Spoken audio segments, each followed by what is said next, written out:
नमस्कार विद्यार्थी मित्रांनो, आज आपण 11th स्टँडर्डचा फिजिक्सचा first lesson unit and its measurement सुरू करत आहोत.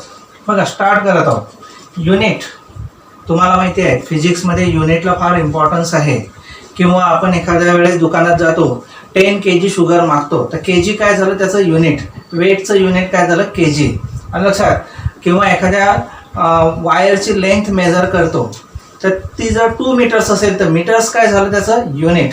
तर त्याचं मेजरमेंट युनिट जे काय असेल, kg असेल किंवा मीटर असेल, हे युनिट आणि त्यांचं मेजरमेंट, एखाद्या ऑब्जेक्टचं मेजरमेंट करताना युनिटचा कसा यूज होतो ते आपण या लेसनमध्ये बघणार आहोत. हा लेसन 11th स्टँडर्डसाठी, संपूर्ण फिजिक्ससाठी किंवा केमिस्ट्रीच्या जे न्यूमेरिकल्स आहेत त्या न्यूमेरिकल्ससाठी सुद्धा खूप इम्पॉर्टंट आहे. याच्यामध्ये तुम्हाला युनिटबद्दल इम्पॉर्टन्स माहिती देणार माहिती आहे. त्याच्यानंतर त्याचे डायमेन्शन्स किंवा मोठमोठ्या नंबरचे कॅल्क्युलेशन 10 to the पॉवरच्या फॉर्ममध्ये कसे असतात ते तुम्हाला सांगण्यात येणार आहे. लक्षात, अतिशय इम्पॉर्टंट आहे, बेसिक लेसन आहे. तर तुम्ही सर्वात आधी हा लेसन अतिशय परफेक्ट करा. ज्या फिजिकल क्वांटिटीज आहे फिजिक्समध्ये दिलेल्या, बऱ्याच क्वांटिटी आहे फिजिक्समध्ये, जवळजवळ जेईसाठी तर नाही म्हणाला, ती 70 ते 80 फिजिकल क्वांटिटीज आहे. त्यातल्या आपल्याला जे आता 11th आहे तेवढ्या आपण बघणार आहोत. लक्षात. तर त्या फिजिकल क्वांटिटीज, त्यांचे सिम्बॉल्स, त्यांचं डायमेन्शन, त्याचे फॉर्म्युले हे आपण या लेसनमध्ये बघणार आहोत. किंवा एखादा ऑब्जेक्टचं मेजरमेंट कसं करतात ते आपल्याला बघायचं आहे. लक्षात. तर आता आपण सुरुवात करणार आहोत. फिजिक्सचा फर्स्ट लेसन आहे युनिट अँड इट्स मेजरमेंट. आता त्यातला फर्स्ट पॉइंट बघूया आपण, that is the last year म्हणू आपण. लास्ट इयर याचा अर्थ काय होतो? Last previous years. 11th स्टँडर्डचे प्रिव्हियस इयर म्हणजे कोणते? 10th, 9th, 8th, 7th and so on. संपूर्ण इयर जे काही बॅक्स लास्ट इयर किंवा प्रिव्हियस इयर आहे, त्या प्रत्येक इयरमध्ये सायन्सचे जे सब्जेक्ट आहे, सायन्सचा जो सब्जेक्ट आहे त्याच्यामध्ये एक पार्ट असतो, पार्ट केलेले आहेत. एक फिजिक्सचा पार्ट असतो, एक केमिस्ट्रीचा आणि एक बायोलॉजीचा असतो. मग त्यामध्ये तुम्हाला फिजिक्सचं इंट्रोडक्शन झालेलं आहे. फिजिक्सचे इंट्रोडक्शन म्हणजेच काय, फिजिक्सचे काही लेसन होते त्याच्यामध्ये. एक्झाम्पल जर घेतलं तर आपण ग्रॅव्हिटेशनचा हा लेसन तुम्हाला झालेला आहे, बरोबर का. It is a physics lessons. किंवा तुम्ही लाईटबद्दल बघितलं असेल, लाईट पण त्याच्याशी संबंधित आहे. त्याच्यानंतर इलेक्ट्रिसिटी, त्याच्यानंतर तुम्हाला लेन्सेस, लक्षात, हीट, हे सगळे लेसन फिजिक्सशी रिलेटेड आहेत. हे तुम्हाला कोणत्या ना कोणत्या इयरमध्ये झालेलेच आहे. म्हणजे you know about the physics. आणि फिजिक्स म्हटलं की मॅथमॅटिक्स आलंच, लक्षात.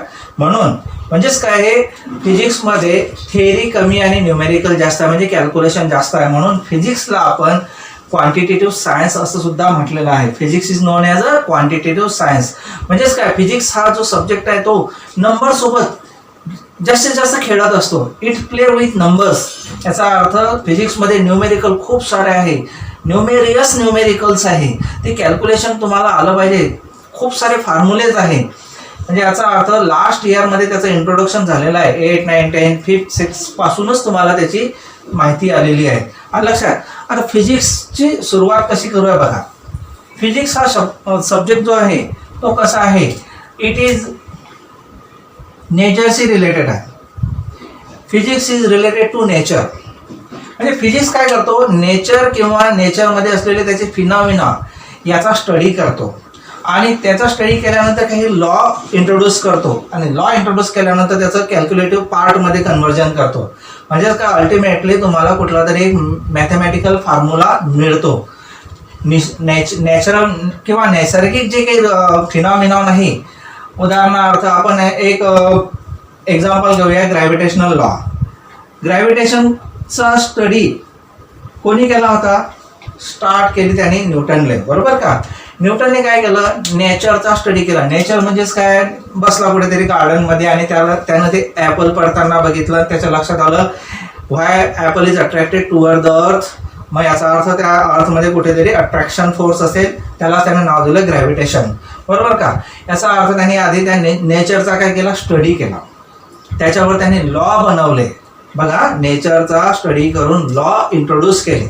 आणि शेवटी त्या लॉचं कन्व्हर्जन त्याने कुठेतरी फॉर्म्युल्यामध्ये कन्वर्ट केलं होतं. आठवते formula, f is equal to g, m1 m2 अपॉन r स्क्वेअर असा फॉर्म्युला, म्हणजे हा मॅथमॅटिकल फॉर्म्युला म्हणजे क्वांटिटेटिव्ह फॉर्म आला हा ग्रॅव्हिटेशनचा. ग्रॅव्हिटेशनल फोर्स इक्वल टू हा फॉर्म्युला तुम्हाला कधीतरी झालेला असेल, लक्षात ठेवा. लक्षात. तर ultimately physics is a subject which study the nature and its phenomena and its introduce some laws. Law हे नेहमी बदलत असतात, म्हणजे सुरुवातीला जे लॉ असतात ते लॉ काही परफेक्ट नसतात. काही दिवसांनी त्याच्यामध्ये थोडे थोडे डेव्हलपमेंट होत जाते. जसा स्टडी होत राहतो तसतसे त्याच्यामध्ये डेव्हलपमेंट होत जाते. लक्षात. जसं न्यूटनने आधीच जो लाईट आहे, लाईटबद्दल त्याने काही लॉ तयार केले होते. मग त्याच्यामध्ये लाईटबद्दल त्याने काय सांगितलं होतं, light is a form of small particles. लक्षात. त्याला कॉर्पस्क्युल म्हटलं होतं त्याने. पण काही दिवसांनी त्या लॉ चेंज झाली. मग नंतर एकाने आला हायगेन्स म्हणून, त्याने सांगितलं लाईट इज नॉट अ कॉर्पस्क्युलस, ते आहे वेव्हच्या फॉर्ममध्ये आहे. लक्षात. परत त्याच्यामध्ये डेव्हलपमेंट झाली. Light has a dual nature. म्हणजेच काय आहे, जो लॉ सुरुवातीला बनला असतो त्याच्यामध्ये हळूहळू डेव्हलपमेंट होत जाते. लक्षात. पण अल्टिमेटली फिजिक्समध्ये कुठेतरी नेचरचा स्टडी करून एक लॉ बनतो. लॉवरनं न्यूमेरिकल फॉर्म तयार होतो. आलं लक्षात. म्हणजे शेवटी फिजिक्स हा काय झाला, physics is a science of quantitative असं म्हणूया आपण. नेचरचं सायन्स आहेच, पण ते टोटली क्वांटिटेटिव्ह सायन्स आहे, म्हणजे ते कुठंतरी मेजरमेंट करतच राहतं. आलं लक्षात. आता नेचरचं समजलंय, पुढचा पॉईंट घेऊ आपण, क्वांटिटेटिव्ह सायन्स.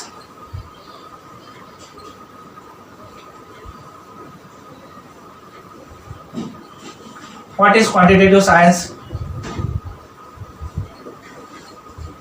क्वांटिटेटिव्ह म्हणजेच काय, न्यूमेरिकल फॉर्म.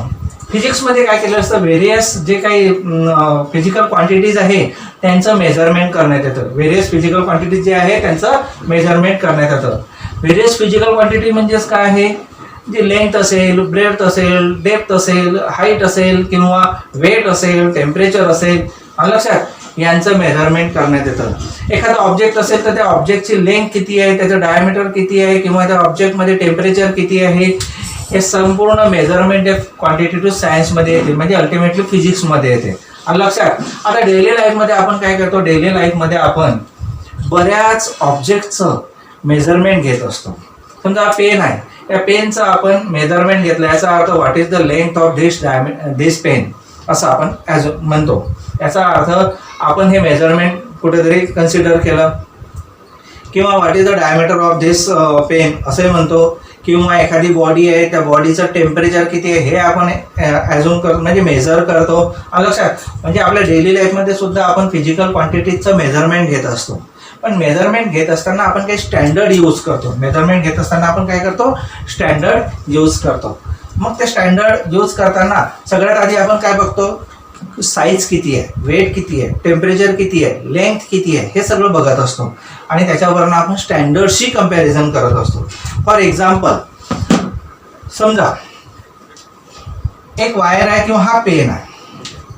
स्टँडर्ड इम्पॉर्टंट आहे, लक्षात घ्या. स्टँडर्ड. आपण एखाद्या वायरची लेंथ मेजर करत असताना त्या लेंथची जी वायर आहे त्या लेंथचा आपण कुठल्या तरी एका स्टँडर्ड सोबत कंपॅरिझन करत असतो. समजा हा पेन आहे, या पेनाची लेंथ, हे स्टँडर्ड पेन आहे, समजा याची लेंथ आहे 1 मीटर असं ॲझ्युम करू आपण. मग मला किती मीटर आहे, 1 मीटर ॲझ्युम करू. मग मला या वायरची लेंथ मेजर करायची आहे. Suppose this is a wire. What is the length of this wire? मग मी काय करणार, हा स्टँडर्ड जो आहे तो स्टँडर्ड असा मेजर करणे, या स्टँडर्डचा यूज करून मेजर करणार. Near about 3. याचा अर्थ या वायरची लेंथ जी आहे किती आहे, 3 मीटर. आता ही जी वायरची लेंथ आहे, या वायरच्या लेंथचं मी मेजरमेंट 3 मीटर घेतलं. याचा अर्थ काय झाला, या वायरच्या लेंथची मी कंपॅरिझन कोणासोबत केली, या 1 मीटर सोबत केली. याचा अर्थ हा जो ही length of wire, length of wire ही किती आहे सांगा, length of wire equal to, मी कसं लिहू शकतो लक्षात घ्या, 3 टाइम ऑफ कंपॅरिझन कोणाचं, वायरचं, कोणासोबत, 1 मीटर सोबत, 3 time of standard unit that is 1 metre. याचा अर्थ या वायरची लेंथ जी आहे ती लेंथ किती आहे, तर हे स्टँडर्ड युनिट मी किती अजून केलं होतं 1 मीटर. मग याचा अर्थ या वायरची लेंथ या 1 मीटरच्या किती टाईम आहे, 3 टाईम आहे. म्हणजे 3 टाईम ऑफ किती 1 मीटर. याचा अर्थ मी या वायरची लेंथ कोणासोबत कम्पेअर केली, या 1 मीटर सोबत कम्पेअर केली. मग 1 मीटरच्या किती मल्टिपलमध्ये ही वायर आहे, 3 मल्टिपलमध्ये आहे. म्हणजे 3 time of 1 metre equal to किती 3 मीटर. आलं लक्षात. म्हणजे आपण जे स्टँडर्ड युनिट ॲझ्युम केलेले आहेत त्या स्टँडर्ड युनिटचं कम्पॅरिझन आपण या ऑब्जेक्टच्या लेंथ सोबत, ऑब्जेक्टच्या वेट सोबत, ऑब्जेक्टच्या टेम्परेचर सोबत कम्पॅरिझन करत असतो. जशी लेंथ आहे तसं आपण एखादं वेट घेतलं, समजा मी म्हटलं माय वेट इज 70 kg असं म्हणू शकतो आपण. याचा अर्थ काय झाला, तर केजी नावाचं एक वेट आहे, त्याला आपण स्टँडर्ड वेट म्हणूया. आणि त्या स्टँडर्ड वेटच्या माझं वेट, माय वेट म्हणूया 70 times of standard weight, standard unit of weight, standard unit of weight. वेटचं स्टँडर्ड युनिट किती आहे, केजी, 1 kg. मग मी काय लिहू शकणार, 70 times of 1 kg equal to 70 kg. आलं लक्षात. म्हणजेच काय, हे काही स्टँडर्ड युनिट फिजिक्समध्ये इंट्रोड्यूस करण्यात आलेले आहेत. या स्टँडर्ड युनिटचा वापर करून आपण लेंथ फाइंड आउट करू शकतो, वेट फाइंड आउट करू शकतो, टेम्परेचर फाइंड आउट करू शकतो, त्याच्यानंतर टाईम फाइंड आउट करू शकतो. म्हणजे टाईम लिहू शकतो, हे सगळं लिहू शकतो. आलं लक्षात. Length of wire can be write 3 metre. It means that it is a 3 time multiple of metre.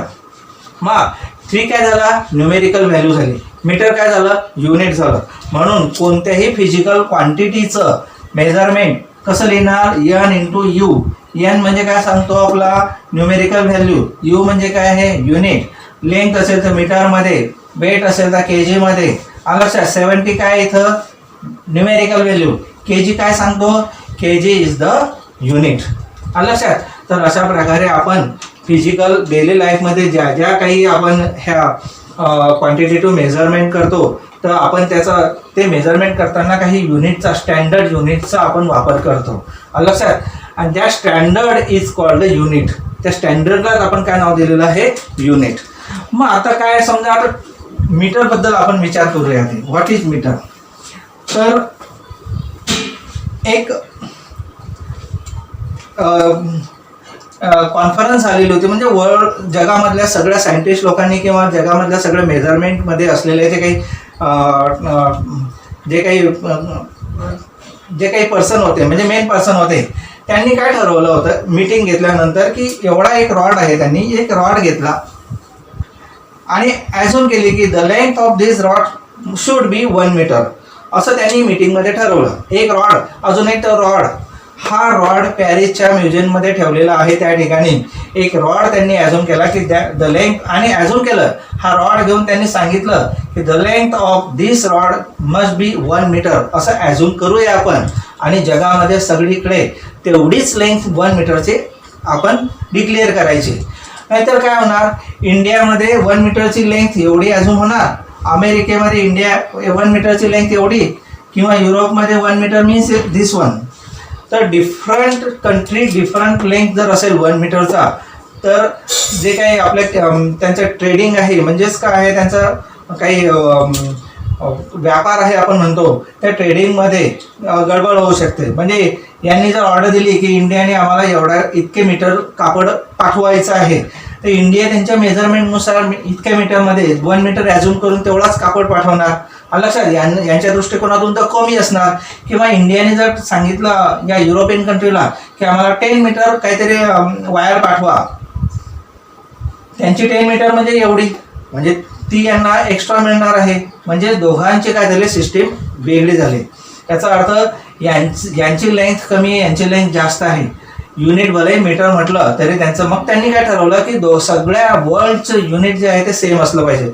म्हणून त्यासाठी त्यांनी एक रॉड घेतला, त्या रॉडला ॲझ्युम केलं 1 मीटर, ॲझ्युम केलं 1 मीटर. याचा अर्थ होल वर्ल्डमध्ये, संपूर्ण जगामध्ये जिथे जिथे व्यापार होतो, ट्रेडिंग होतंय, त्या ठिकाणी 1 मीटरची लेंथ ही सगळीकडे सेम आहे, म्हणून याला म्हणतात इंटरनॅशनली ॲक्सेप्टेड. याचा अर्थ काय, जगामध्ये ॲक्सेप्ट केलेला हा युनिट आहे. लेंथचा युनिट त्यांनी काय मीटर ॲक्सेप्ट केला आणि तो इतकाच असला पाहिजे. मग काय केलं, जो रॉड आहे तो तिथे ठेवला आणि संपूर्ण जगातल्या कंट्रींनी काय केलं, तेवढ्या लेंथच्या आपल्या काय केलं, आपल्या मेजरमेंट घेऊन त्यांचे स्वतःचे स्केल बनवले आणि तेवढ्या लेंथला त्यांनी काय नाव दिलं, 1 मीटर. मग त्याच्यानंतर त्यांनी वेगवेगळे पार्ट केले, याचे 100 पार्ट केले, 1 सेंटीमीटर ॲझ्युम केलं, त्याचे 10 पार्ट केले, 1 मिलीमीटर ॲझ्युम केलं, त्यानंतरचं आहे. पण 1 metre equal to this 1 length ही इंटरनॅशनली ॲक्सेप्टेड लेंथ आहे. लक्षात. तसं एक आयर्न बॉल घेतला त्यांनी त्याच मीटिंगमध्ये, म्हणूया आपण इंटरनॅशनली एक मीटिंग झाली होती पॅरिसमध्ये, त्या ठिकाणी त्यांनी, आणि तेवढ्या आयर्न बॉलला त्यांनी 1 kg असं नाव दिलं की आता आपण वर्ल्डमध्ये जिथे जिथे ट्रेडिंग होणार त्या ठिकाणी या वेटला आपण 1 kg असं ॲझ्युम करणार आहोत आणि याचाच वापर आपण सगळीकडे करणार आहोत. म्हणजेच काय, असं नाही आहे की 1 kg फॉर इंग्लंड एवढा, 1 kg फॉर जपान इतका, 1 kg तर आहे नाही, सगळा गडबड झाली असते. 1 kg म्हणजे याने जर ऑर्डर दिली 2 kg आम्हाला हे पाठवा तर त्यांचं मटेरियल जास्त येणार, किंवा यांना ऑर्डर दिली की 2 kg आम्हाला मटेरियल पाठवा तर यांना तर छोटंसंच मिळणार आहे, याच्यापेक्षाही कमी मिळणार आहे. म्हणून त्यांनी काय केलं, सगळ्यांनी ॲक्सेप्ट केलेला एक kg घेतलाय, म्हणजे हा वेट. या वेटचं जे काही मेजरमेंट असेल या वेटचं, दॅट इज कॉल्ड 1 kg. मग जगामध्ये एवढा वेट असलेलं वजन म्हणजेच 1 kg असं अजून करण्यात आलं. अशा प्रत्येक युनिटसाठी त्यांनी काय केलंय, संपूर्ण इंटरनॅशनली ॲक्सेप्टेड असे काही युनिट तयार केलेत. लक्षात. मग लेंथसाठी त्यांनी मीटर, वेटसाठी त्यांनी किलोग्रॅम, त्याच्यानंतर टाईमसाठी त्यांनी सेकंद घेतले. लक्षात. अशा युनिट त्यांनी ॲझ्युम केले, म्हणजे ॲक्सेप्ट केले आणि सगळीकडे त्याच मेजरमेंटमध्ये आता संपूर्ण व्यवहार होतो आहे, ट्रेडिंग होते आहे. लक्षात. मग हे युनिट काय आहे, इंटरनॅशनली ॲक्सेप्टेड. आता आपण पुढे बघूया. मग ज्या ज्या डिफरंट क्वांटिटी आहे, फिजिकल क्वांटिटी आहे, त्यांना डिफरंट युनिट आहेत. असं आहे का, लेंथ मोजायची आहे तर kg मध्ये मोजणार आहे का आपण, नाही. लेंथ मोजायची असेल तर मीटरमध्येच मोजायची आहे. वेट मेजर करायचं असेल तर kg मध्येच, टाइम मेजर करायचं असेल तर सेकंडमध्येच आहे. याचा अर्थ different physical quantity has different unit. Different physical क्वांटिटीला काय आहे, डिफरंट युनिट आहे, लक्षात घ्या. म्हणजे याचा अर्थ काय, लेंथसाठी कोणतं युनिट येणार आहे सांगा, लेंथसाठी येणार आहे मीटर. लेंथसाठी कोणतं आहे, मीटर. टाइमसाठी काय आहे, टाइमसाठी त्यांनी सांगितलं सेकंदच. सगळ्या जगाने टाइम म्हटलं की सेकंदामध्येच मेजरमेंट करायची, लेंथ म्हटलं की मीटरमध्येच मेजर करायचं. भले आपण फूटमध्ये किंवा हे किलोमीटरमध्ये सेंटीमीटरमध्ये मेजर करतो, दॅट आर द पार्ट. पण सेंटीमीटर असो किलोमीटर असो, always converted into metre. Centimetre दिलेलं असेल तरी त्याला मीटरमध्येच कन्वर्ट करायचं आहे, किलोमीटर दिलं असेल तरी it converted into metre also.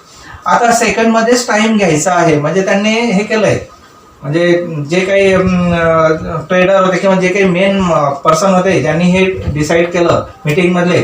त्यांनी सांगितलं टाइम जो आहे तो सेकंडमध्येच असावा, म्हणजे टाइमचं युनिट हे सेकंदच कन्सिडर करावं, लेंथचं युनिट हे मीटरच कन्सिडर करावं. चुकून अवर दिलं असेल तर अवर ऑल्सो कन्वर्ट इंटू सेकंदच.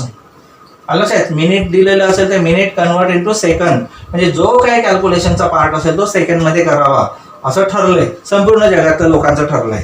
लक्षात. टाइम झाला, मासचं युनिट त्यांनी काय ठरवलं, kg. चुकून ग्रॅम दिलं असेल तरी ग्रॅमला kg मध्ये कन्वर्ट करायचं ठरलं. तर हे इंटरनॅशनली ॲक्सेप्टेड काही युनिट आहे, फिजिकल क्वांटिटी आहे, त्यांचे युनिट आहे. हे आपण इथे मीटर म्हटलं म्हणजे आपल्या इंडियातलं मीटर आणि अमेरिकेतलं मीटर याच्यामध्ये काही फरक नाही आहे, दोन्ही ठिकाणी सेम आहे. आपल्यातला सेकंद आणि अमेरिकेतला सेकंद याच्यामध्ये कुठे फरक येणार नाही. आपल्यातला किलोग्रॅम एवढा आणि अमेरिकेतला किलोग्रॅम एवढा असं होत नाही, दोन्हीकडचा किलोग्रॅम सेम आहे. लक्षात. म्हणून आता जगामध्ये सगळीकडे जो काही ट्रेडिंग होत आहे, व्यवहार होत आहे, लक्षात, तो सेम लेवलला चालला आहे. नाही तर एका देशाचं वेट कमी आहे, एका देशाचं वेट जास्त आहे किलोग्रॅमचं, तर त्याच्यामध्ये व्यवहार बरोबर झालेला नसता. मग असे फिजिकल क्वांटिटी किती आहे आणि त्यांचे युनिट कोणते कोणते आहे ते आपल्याला बघावे लागणार आहे. आता बघा, फिजिकल क्वांटिटी जे आहे तर त्या फिजिकल क्वांटिटी जे आहे ते 7 आहेत ज्या फंडामेंटल फिजिकल क्वांटिटी आहे. फंडामेंटल फिजिकल क्वांटिटी म्हणजे काय? बेस. जसं केमिस्ट्रीमध्ये तुम्ही बघितलंय, केमिस्ट्रीमध्ये 118 हे काय झाले? बेसिक एलिमेंट झाले. ते कोणापासून तयार झाले का? नाही, ते ऑलरेडी आहेत. आणि मग जे कंपाऊंड तयार झाले ते कंपाऊंड या एलिमेंट पासून तयार झाले. आलं लक्षात? म्हणजेच काय, कंपाऊंड मध्ये जे काय कंपाऊंडचं नाव तयार होणार या एलिमेंटचंच नाव कुठेतरी असणार आहे. जसं उदाहरणार्थ जर मी H2O वॉटर घेतलं तर हे हायड्रोजन आणि ऑक्सिजन पासून तयार झालेलं आहे. बरोबर?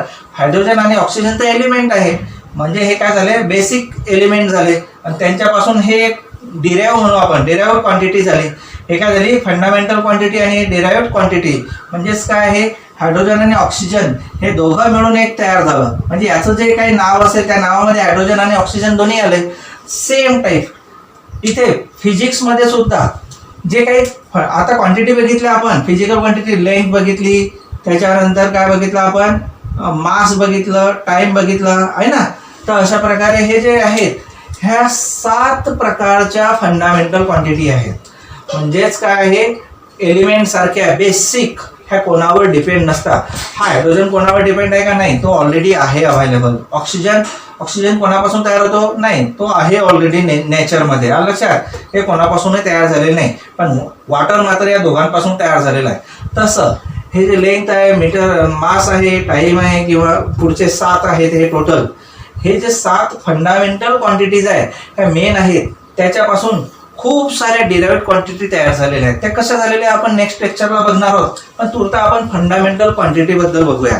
मग फंडामेंटल क्वांटिटी कशाला म्हणतात? Fundamental physical quantity which are not depend on another quantity. Fundamental physical quantity कशाला म्हणतात? which are the physical quantity which are not depend on another quantity for their measurement. Length major करण्यासाठी length कोणावर depend नाही आहे. मास major करण्यासाठी मास कोणावर depend नाही आहे. टाइम मेजर करण्यासाठी टाइम कोणावर डिपेंड नाही आहे, कोणत्याही दुसऱ्या क्वांटिटीवर डिपेंड नाही आहे. हायड्रोजन हा कोणत्याही दुसऱ्या एलिमेंटवर डिपेंड नाही आहे. ऑक्सिजन पण नाही आहे, पण वॉटर मात्र या दोघांवर डिपेंड आहे. लाईक दॅट फंडामेंटल क्वांटिटी आहे, मेन क्वांटिटी आहे, त्या कोणावर डिपेंड नाही त्यांच्या मेजरमेंटसाठी.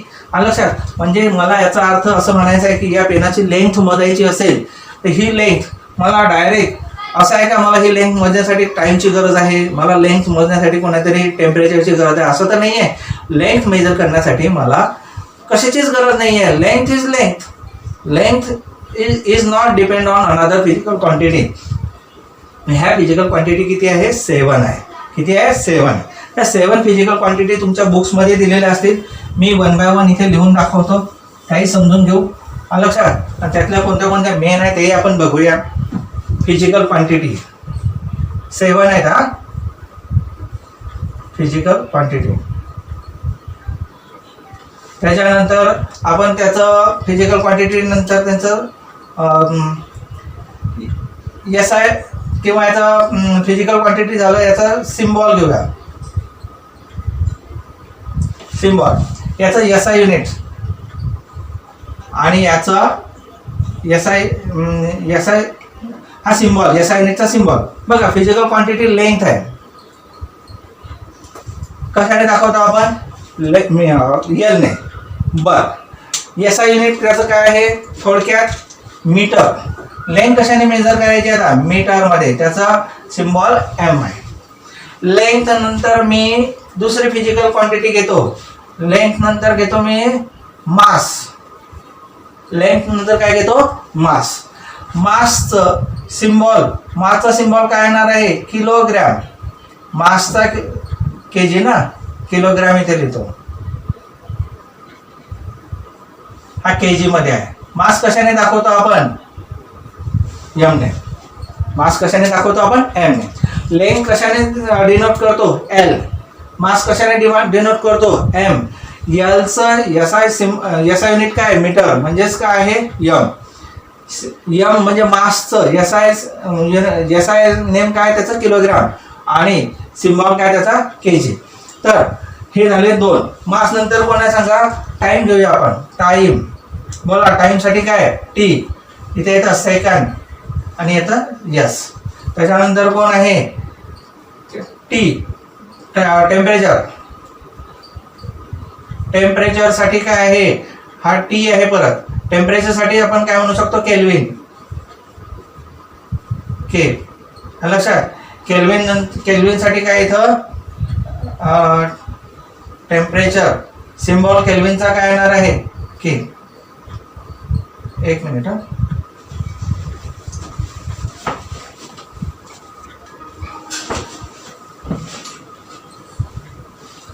टेम्परेचर के, सिम्बॉल पण काय त्याचा के.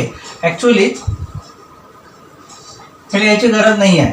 हा SI हे सिम्बॉल आणि हे SI युनिट, मी हेडलाईन चेंज करतो. हे काय आहे, SI युनिट, आणि त्याच्यामध्ये हा झाला त्याचा नेम है ना, आणि झाला त्याचा सिम्बॉल. लक्षात, सिम्बॉल ऑलरेडी इथे लिहितो मी, त्यामुळे हा सिम्बॉलचा कॉलम इथे ऑलरेडी केलेला आहे, त्यामुळे हा परत लिहायची गरज नाही. पण आता एक गोष्ट लक्षात घ्या या ठिकाणी, टेम्परेचर के ने केल्विनचं आहे, तसं डिग्री सेल्सिअसमध्ये दाखवतात, पण केल्विन त्याचं युनिट आहे. जसं लेंथ ही मीटरमध्ये आहे, तसं किलोमीटर आहे, फूट आहे, लक्षात, सेंटीमीटर आहे, मिलीमीटर आहे, पण आपण काय त्याचं युनिट काय आहे, मीटर. बस कधी कधी टेम्परेचर थिटाने पण ॲझ्युम करतात, थिटा डिग्री टेम्परेचर, लक्षात. पण इथे आपला सिम्बॉल SI युनिटसाठी काय आहे, के. बर, त्याच्यानंतर टेम्परेचर नंतर झालं 1 2 3 4 टेम्परेचर नंतर इलेक्ट्रिक करंट.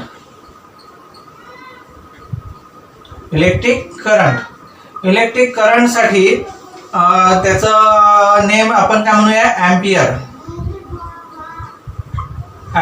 इलेक्ट्रिक करंट काय आहे, एम्पियरसाठी त्याचा सिम्बॉल काय आहे, ए. आता एम्पियरचा ए हा सिम्बॉल आहे SI युनिट मधला. काही ठिकाणी करंटसाठी आय पण अप्लाय करतात, लक्षात, आय फॉर करंट, लक्षात. बर, ठीक आहे. त्याच्यानंतर 1 2 3 4 5 झालेत. आता 6 नंबर इलेक्ट्रिक करंट झालंय. त्याच्यानंतर आला ल्युमिनियस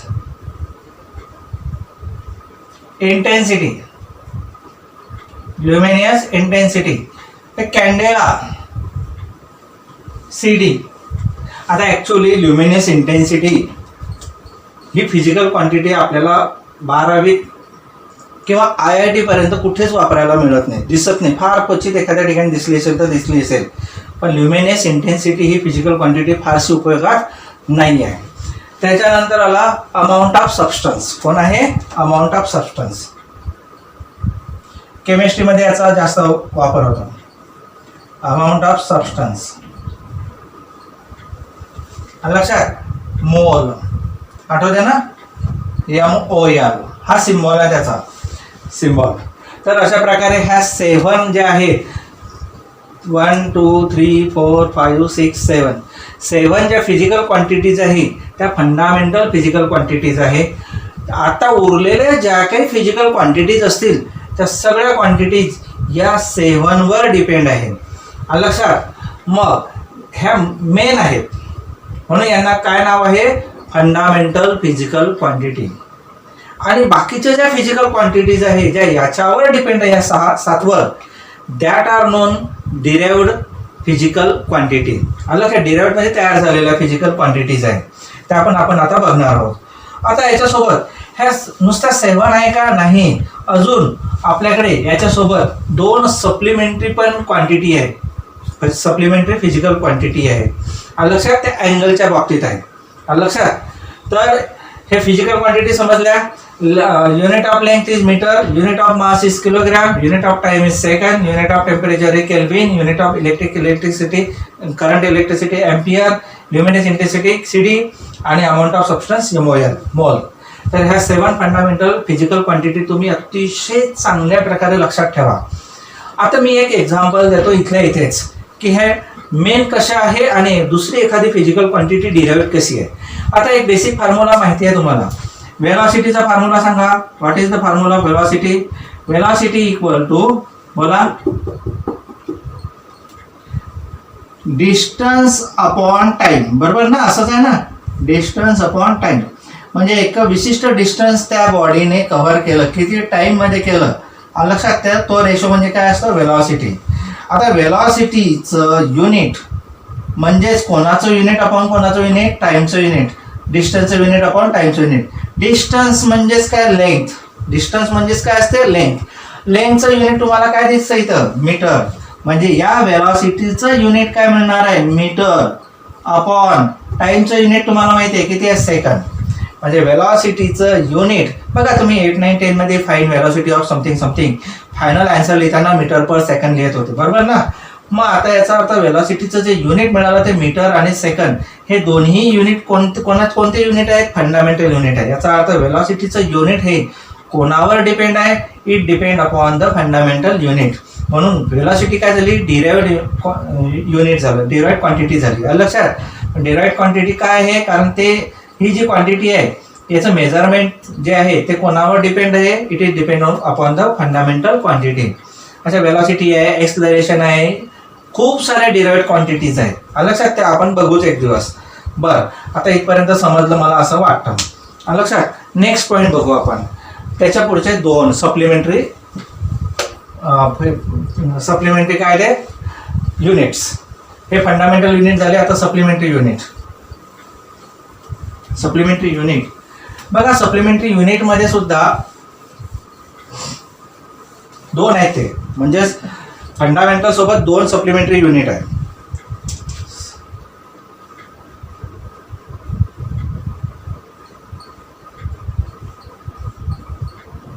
त्यातला फर्स्ट आहे plane angle. Plane angle. Plane angle कुठे असतो बघा, प्लेन अँगल हा 2 डायमेन्शन मध्ये असतो. आणि आपण एक काम हे ते बघा, हा सर्कल आहे 2 डायमेन्शन मधला, रिंग म्हणू आपण, रिंग.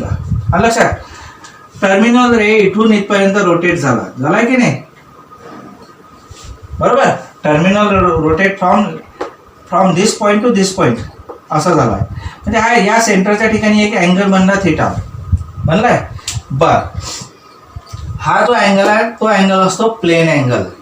म्हणजेच काय आहे, प्लेन अँगल कुठे असतो, साध्या रिंग मध्ये असतो. साध्या रिंग मध्ये 2 लाईन्स कुठेतरी थिटा बनवतात सेंटरच्या ठिकाणी, तो असतो प्लेन अँगल.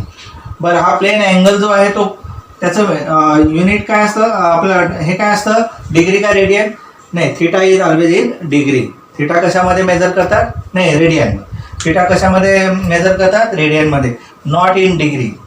डिग्रीमध्ये नाही, रेडियनमध्येच मेजर करतात. बर, इथून इथपर्यंतच्या डिस्टन्सला आपण काय नाव दिलं, फर्स्ट लेसनमध्ये बघितलं मॅथ्सच्या, it is the length of arc. कशाने दाखवता आपल्याला, यसने, बरोबर. बरं, आता प्लेन अँगलचा थोडक्यात definition, it is the ratio of, बरं हे डिस्टन्स किती आहे, आर आहे. It is the ratio of length of arc to the radius of the circle. हे सर्कल आहे. म्हणजेच काय आहे, plane angle equal to ratio of, plane angle equal to ratio of length of arc to the radius of the circle. पण डेफिनेशनमध्ये आपल्याला असं लिहायचं नाही. थोडक्यात कसं लिहायचं, assume that this angle is so small. हा अँगल खूपच छोटासा आहे, इतका छोटासा आहे की तो डेल्टा थिटा आहे. डेल्टाचा अर्थ होतो खूप छोटा, किंवा डी थिटा म्हणा, डी थिटा म्हणू आपण, काय म्हणूया, डी थिटा. हा छोटासा आहे, हा अँगल छोटासा आहे, म्हणून रेडियस कमी होणार का नाही, रेडियस आरची आरच राहणार आहे. पण अँगल हा स्मॉल झाला तर कमी काय होणार आहे, लेंथ ऑफ आर्क डिक्रीज होणार आहे. पण लेंथ ऑफ आर्क जर डिक्रीज झाली, समजा अँगल कमी झाला, थिटाचा एवढा झाला, म्हणजे हा डी थिटा झाला, आणि ही लेंथ ऑफ आर्क एवढीच झाली, ही स्मॉल आर्क आहे. मग याला काय नाव दिलं आपण, डीएस. काय नाव दिलं, म्हणजे छोटं अंतर, असे छोटे छोटे छोटे छोटे छोटे डिस्टन्स करत करत एक सर्कल बनतंय, तुम्हाला माहिती आहे. मग आता याच्यावरून आपण काय लिहू शकतो इथे, theta d theta radian, d theta radian म्हणजे plane angle equal to ratio of its corresponding arc with its radius of the circle. आलं लक्षात, प्लेन अँगलचा फॉर्म्युला काय, मग plane angle that is d theta which is in radian equal to length of arc its corresponding arc to the किंवा divided by radius of the circle. 2 डायमेन्शनमध्ये म्हणजे साधी ring आहे, हातात घालायची बांगडी म्हणू आपण, बरोबर का, पैंगण. बरं, आता हे समजलंय. बरं, आता मी काय करतो, हेच थोडं थोडं आता इन्क्रीज करतो. हा थोडासा वाढवला, अजून वाढवला, बघा लेंथ ऑफ आर्क इन्क्रीज होत चालली, अजून वाढली लेंथ ऑफ आर्क, अजून वाढली, again increase, again reach up to original fill. मग मला सांगा लेंथ ऑफ आर्क किती झाली? होल सर्कल झाला. मी इथे लिहितो फॉर होल सर्कल,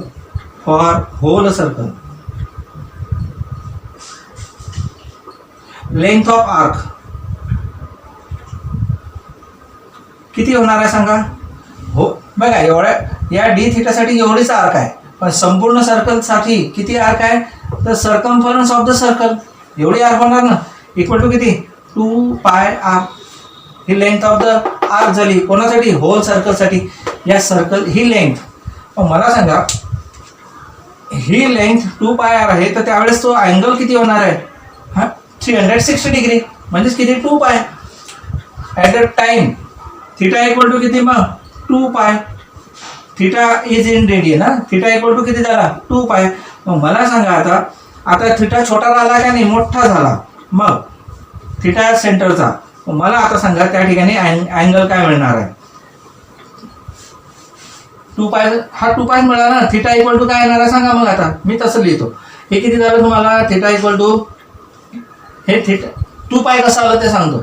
हे किती आहे distance? 2πr. Length of the arc upon काय आहे? Radius of the circle. म्हणजेच थिटा रेडियन इक्वल टू किती आला? आर कॅन्सल, किती आलाय? 2π. याचा अर्थ थिटा स्मॉल असेल तर ds अपॉन आर, थिटा जर अख्खं सर्कल असेल तर 2πr अपॉन आर, म्हणजे शेवटी रेडियस सोबत त्याचा रेशो आलाच. आर कॅन्सल झाला इथं, म्हणजे संपूर्ण सर्कलचा थिटा किती मिळाला तुम्हाला? 2π. आपल्याला माहितीच आहे 2π मिळतो, कारण तो इथून रोटेट झाला. कम्प्लीट 1 रोटेशन केल्यानंतर किती अँगलमधून रोटेट झाला तो? 360 रेडियनमध्ये. त्याला काय म्हणतात? 2π म्हणतात. आलं लक्षात? हा झाला तुमचा प्लेन अँगल. आता दुसरा आहे that is called the solid angle. दुसऱ्याचं नाव काय आहे? Solid angle. सॉलिड अँगलचा उपयोग तुम्ही आतापर्यंत केला नसेलच. तो आहे 3 डायमेन्शन मधला सॉलिड अँगल.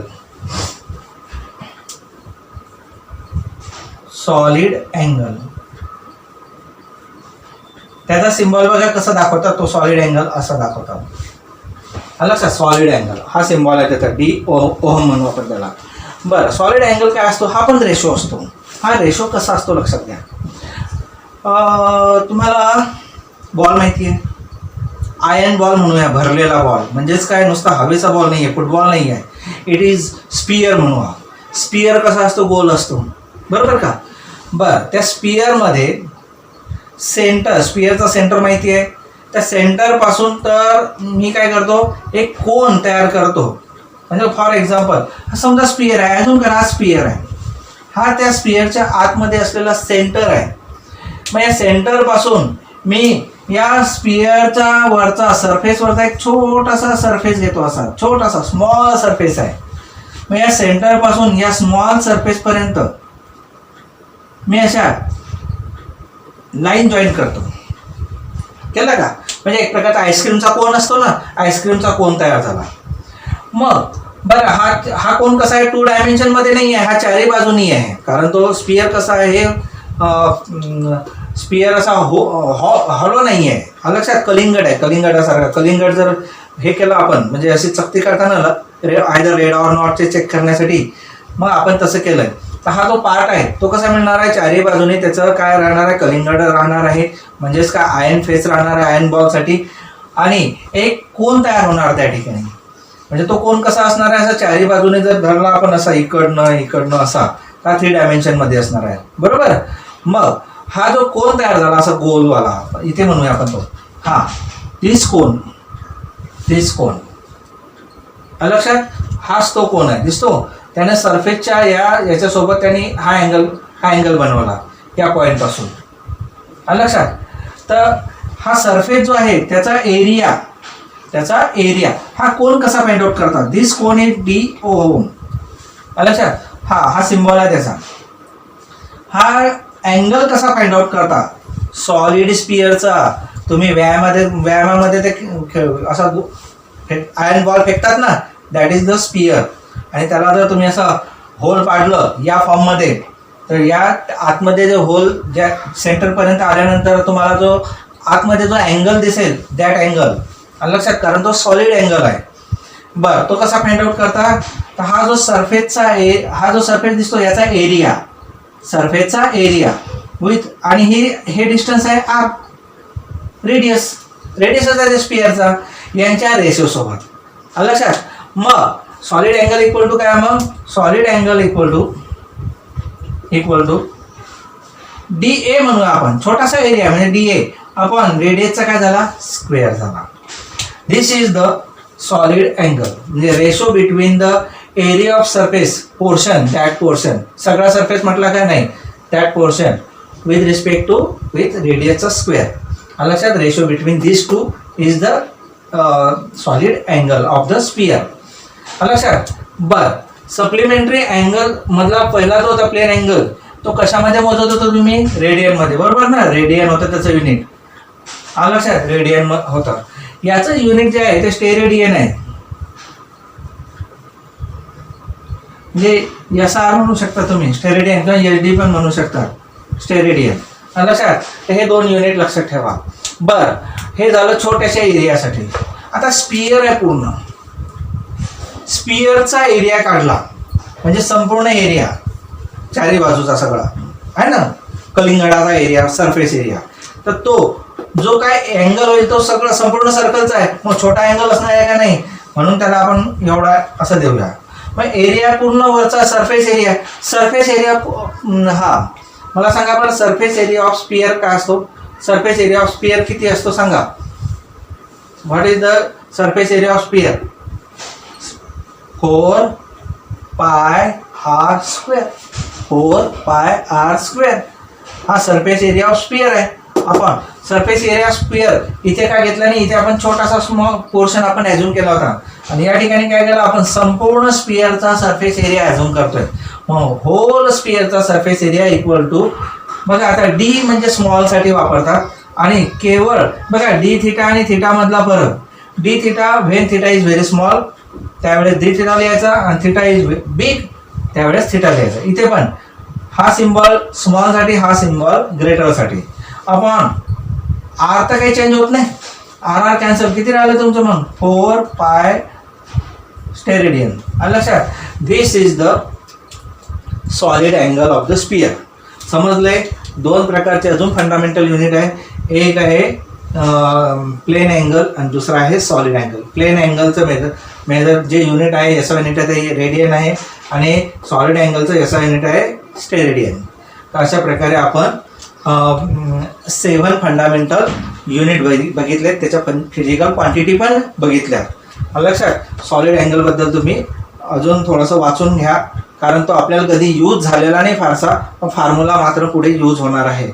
लक्षात, त्याचं युनिट आणि हा फॉर्म्युला लक्षात ठेवा, न्यूमेरिकल सॉल्व करताना याची गरज पडणार आहे. तर चला आता नेक्स्ट पॉईंट बघू आपण. डिफरंट फिजिकल क्वांटिटी, त्यांचे डिफरंट युनिट आपण बघितलेत, बरोबर का.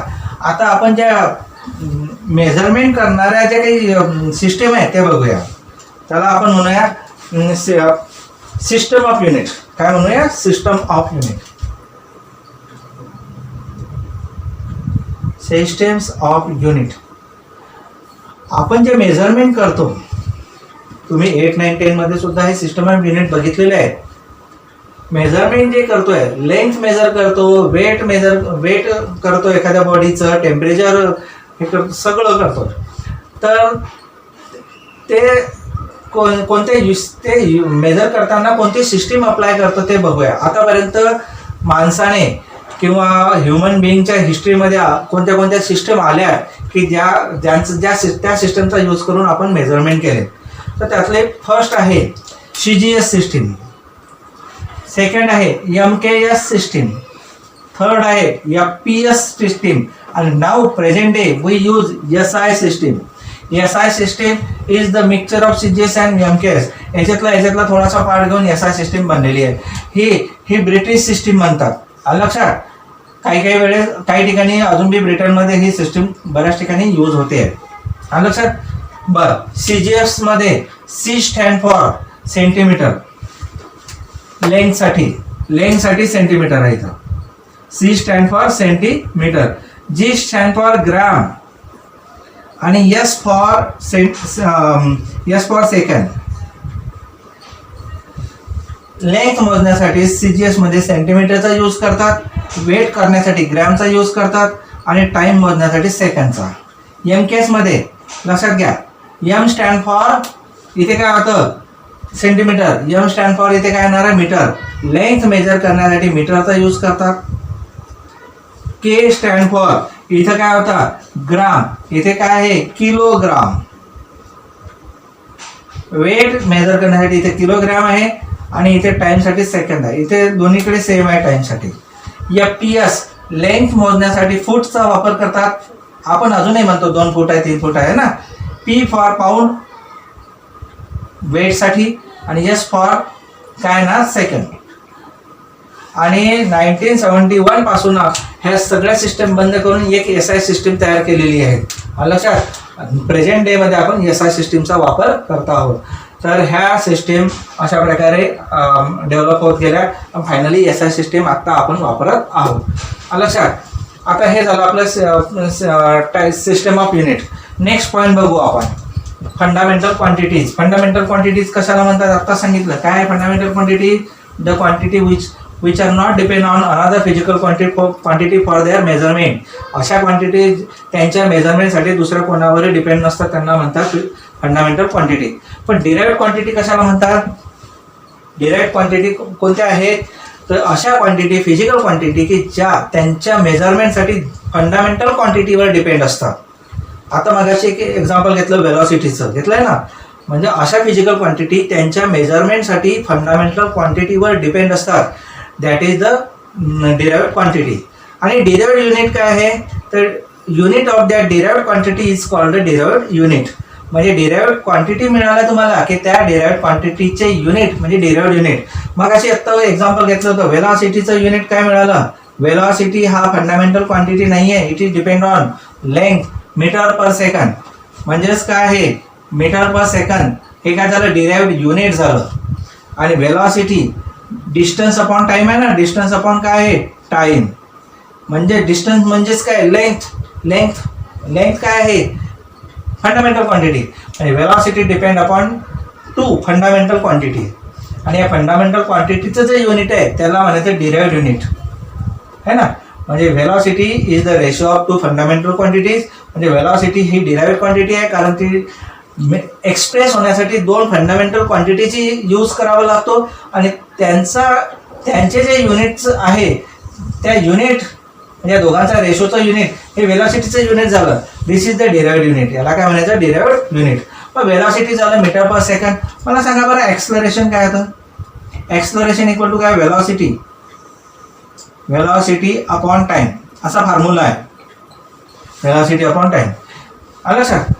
बघा ऑलरेडी व्हेलॉसिटी दुसऱ्यावर डिपेंड आहे. ॲक्सलरेशन तर परत व्हेलॉसिटीवर डिपेंड आहे. याचा अर्थ ॲक्सलरेशन परत डिराइव्ड क्वांटिटी आली.